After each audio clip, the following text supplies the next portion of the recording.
Pouso Alegre, 3 de novembro de 2022, quinta-feira, de céu nublado, termômetros na casa dos 17 graus. No sul de Minas, a previsão é de tempo nublado e nós iniciamos a edição 234 do Jornal Falado Online Correio Sem Selo e vamos às notícias. Empresa contratada pela Prefeitura de Pouso Alegre dá calote em trabalhadores no Festival do Torresmo. Confederação Nacional da Indústria divulga nota sobre desabastecimento no país. Em Franca, no interior de São Paulo, um ônibus da Gardênia bateu em um poste. É que o coletivo perdeu os freios e bateu na traseira de um carro de passeio. Depois, o motorista do ônibus perdeu o controle da direção, batendo num poste. O coletivo tinha alguns passageiros, mas ninguém se feriu. O poste teve que ser substituído.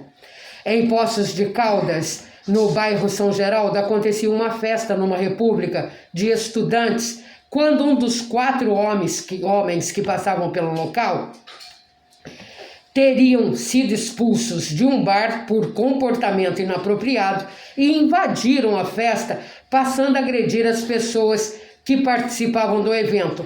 Utilizando uma faca, os participantes da festa foram ameaçados, sendo que 7 pessoas que estavam no local conseguiram fugir. O estudante Gabriel Maciel dos Santos foi esfaqueado pelos invasores, sendo que diversos pertences dos participantes também foram roubados.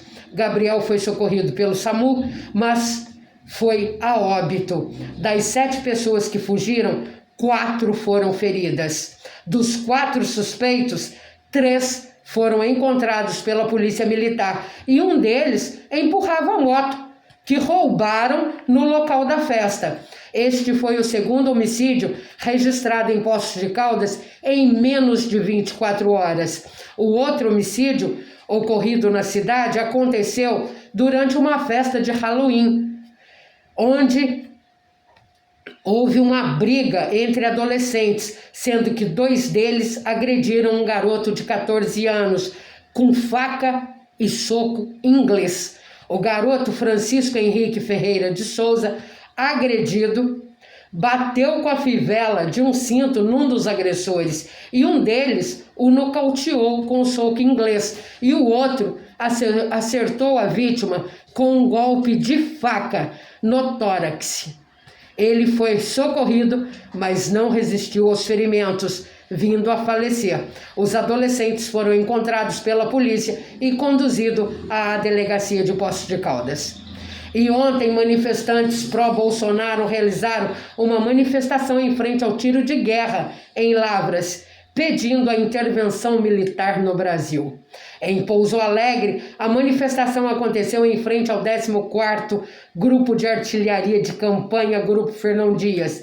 A manifestação, que reuniu centenas de pessoas, começou 2 dias antes, à quarta-feira, e se estendeu até ontem. Os manifestantes, com bandeiras, roupas verde e amarela, pediam a intervenção militar e compareceram ao portão do Exército, depois de serem convocados através das redes sociais para a manifestação em prol à intervenção militar.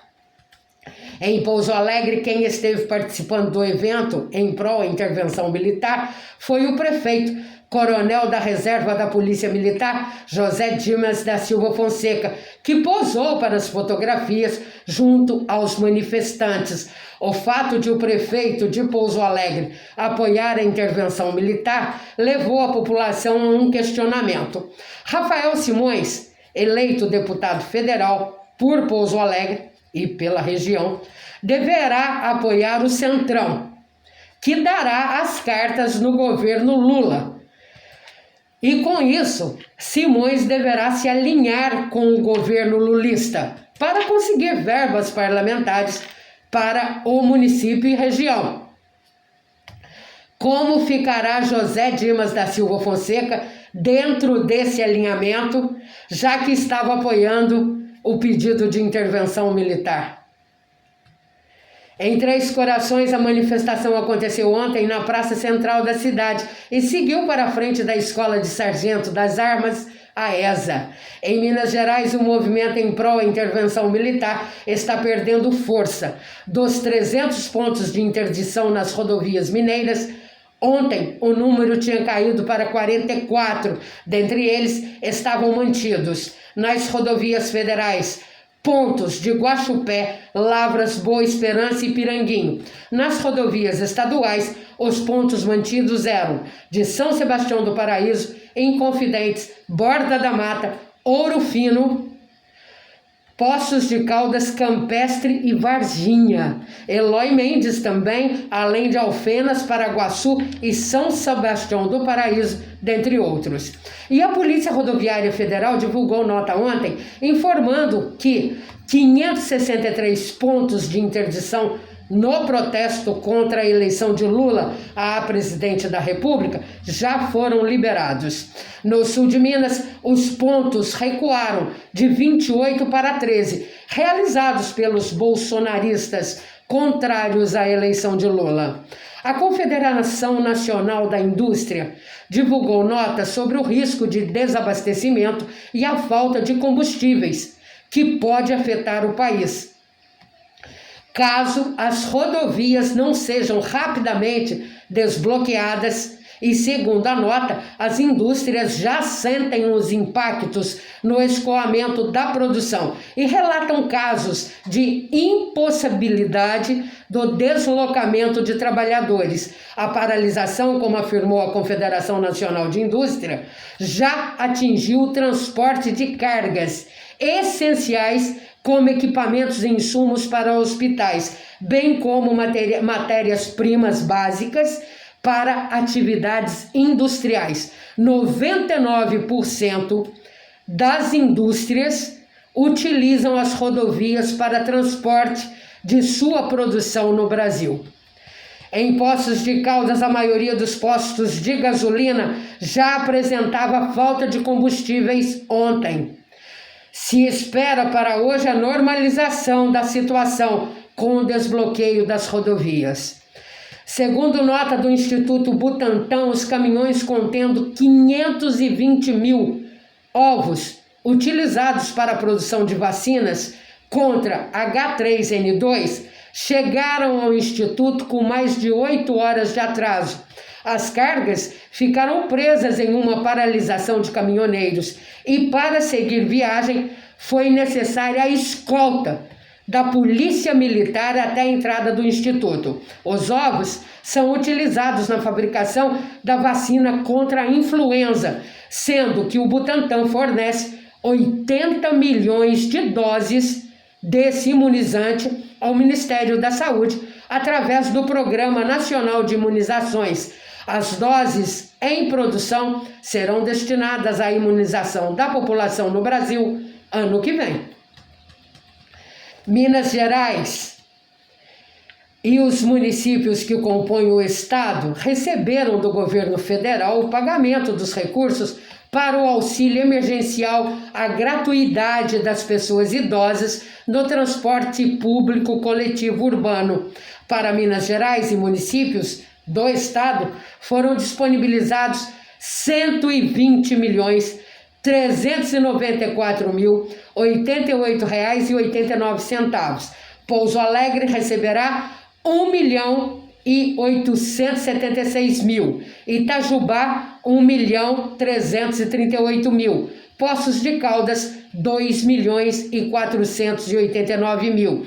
Cambuí, R$ 478.000. Andradas, R$ 619.000 e Alfenas, R$ 130.000. Em Pouso Alegre, o pastor Wesley de Jesus, de uma igreja evangélica, carregou pelas ruas da cidade um caixão em protesto à omissão dos brasileiros contra a corrupção.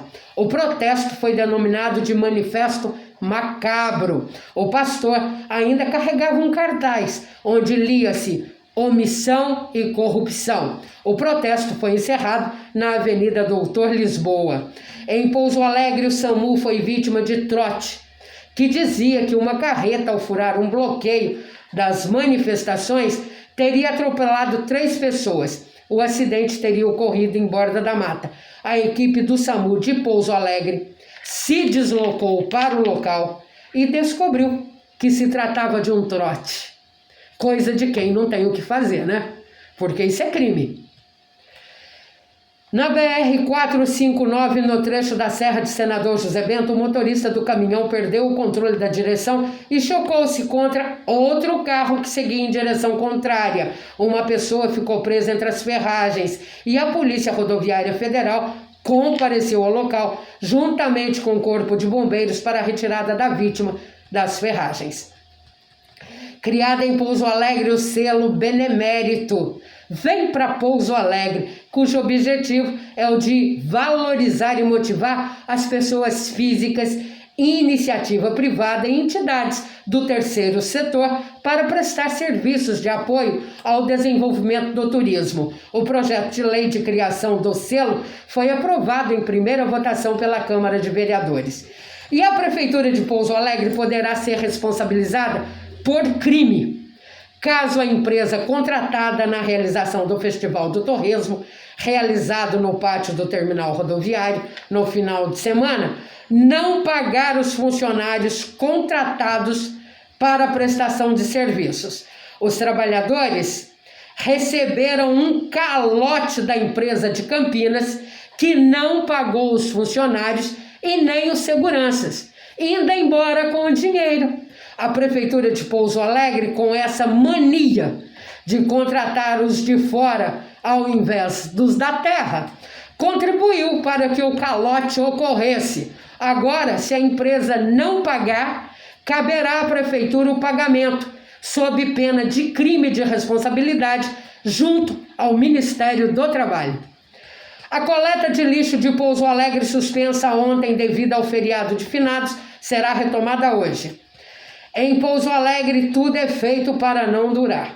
Devido às fortes chuvas e ventos que aconteceram no município, a corda que sustentava a bandeira nacional, hasteada na via noroeste, não suportou e se rompeu.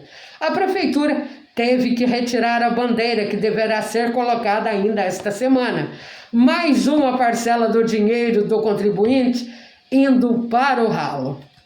E na próxima semana, no dia 10, acontecerá às 6 horas da tarde, na Faculdade de Direito do Sul de Minas, em Pouso Alegre, a audiência pública para discutir o plano de mobilidade urbana do município.